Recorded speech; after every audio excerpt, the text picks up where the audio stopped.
Exactly 6:16 a.m. Renton opens his eyes. Beside him, his wife, Hannah. Everything feels normal until the door explodes open. Two armed men storm inside. No hesitation, no warning. They beat him down, drag him across the floor, down the stairs, out to the street. Renton fights, desperate, bleeding. Gunshots echo. He dies. Next morning, 6:16 a.m. Renton wakes up again. Same bed, same room. Hannah still sleeping beside him. Was it a nightmare? Before he can breathe, the door crashes open again. The same two men, same footsteps, same faces, same violence. This time, Renton doesn't resist, because something is wrong. He's confused. Is this a dream, or is he already dead? And then, they bring Hannah downstairs too. Now it's not just him, now it's both of them. And the story pulls us into the past. This isn't an ordinary world, it's the future. Civilization has collapsed. Energy is scarce. Humanity is almost finished. The survivors don't fight for money anymore. They fight for power. Electric power. At the center of it all is a massive corporation called Taurus. They control energy production. They sell electricity only to the wealthy. The poor are left in darkness. Renton worked for Taurus. He was one of their top engineers, and he built something extraordinary. A machine powered by a few batteries, capable of generating unlimited energy. It was called ARQ, but there was something no one realized.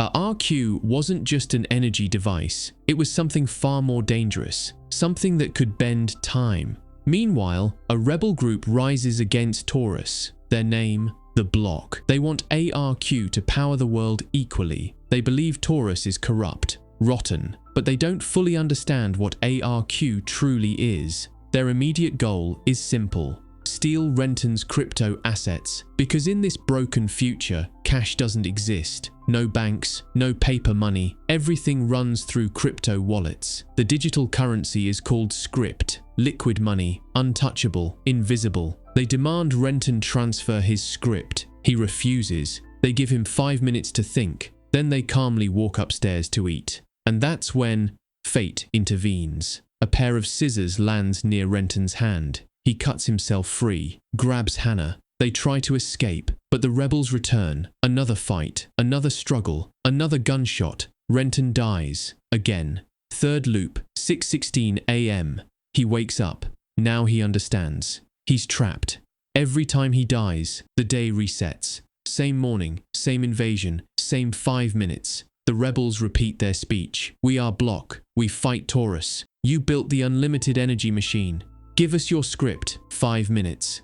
But this time, Renton is ready. He knows the pattern. He knows the timing. He knows death is not the end. He teams up with Hannah. They begin planning. Every loop they adjust. Every death they learn. They try different strategies, different weapons, different escapes. But near the end of one loop, Renton discovers something that changes everything. Hannah, his wife, the woman who wakes beside him every morning. She's not innocent. She's connected to them. She's part of the rebels. And suddenly, the time loop isn't the only thing trapping him. Trust is broken. And now the real game begins. Next loop, 6:16 a.m. This time, Renton trusts no one. Not the rebels. Not even Hannah. The moment the cycle begins, he releases toxic gas inside the house. His plan is simple: knock everyone out, escape alone. But before he can finish it, Hannah stops him. She finally reveals the truth, and everything changes. 3 months earlier,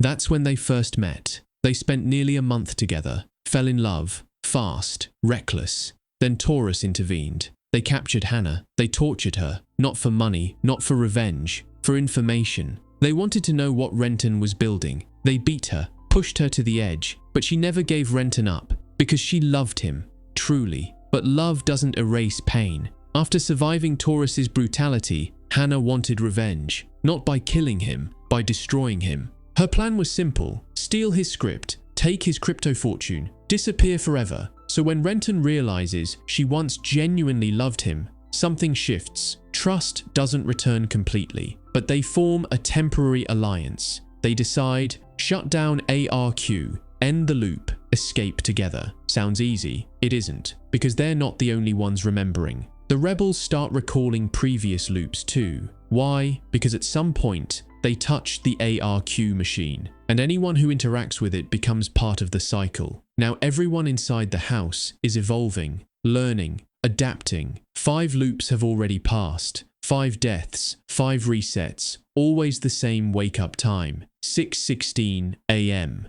So they attempt something radical. Wake up, put on gas masks immediately, flood the house with poison, end the threat before it begins. But there's a new problem. Sonny, the leader of the rebels, he already knows their plan, because Sonny isn't just a rebel, he's working for Taurus. From the beginning, when Renton created ARQ, he feared this exact scenario, that Taurus would weaponize it, so he went underground, disappeared. But Sonny needed only an excuse to locate him. Hannah unknowingly gave him that excuse when she joined the rebel group. Now Sonny's real mission is clear. Deliver ARQ back to Taurus. Secure control over time itself. Another confrontation. Another gunfight. Another reset. 6:16 a.m. Again. This time, Renton and Hannah skipped the fight entirely. Gas masks on, toxic gas released. They escape the house successfully. But when they step outside, they see the truth. The time loop isn't global, it's localized, only inside the ARQ energy cycle. Beyond that boundary, the world is ruined.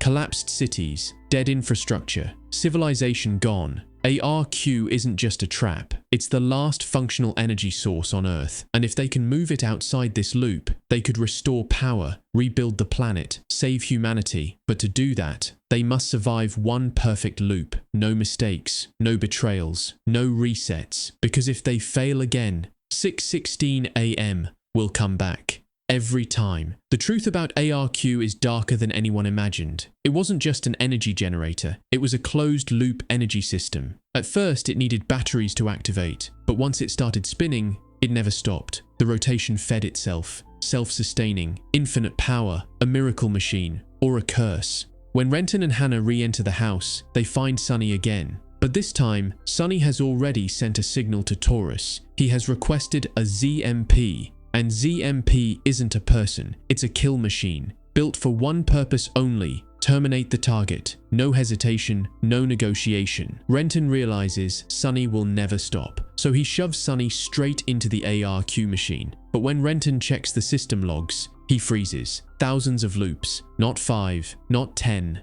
thousands. That means they've been dying and restarting for what could equal thousands of years inside this cycle. Living, dying, resetting, again and again. Renton and Hannah don't know what to do anymore. And then, the ZMP arrives. Cold, mechanical, precise. Bullets tear through them. And just like that, they die. The film ends, but the story doesn't. Now let's understand what really happened. Technically, ARQ could generate lifetime energy using starter batteries, but eventually, those batteries would drain. When that happened, the machine would spin faster, pulling energy from its own rotation to recharge itself. That recharge moment, that exact point, created a temporal reset, a time loop. Anyone physically connected to ARQ during that recharge window became trapped in the loop. Each recharge, a new cycle. Each cycle, a new timeline stacked on top of the previous one. When Renton and Hannah die in the final loop, Renton records a message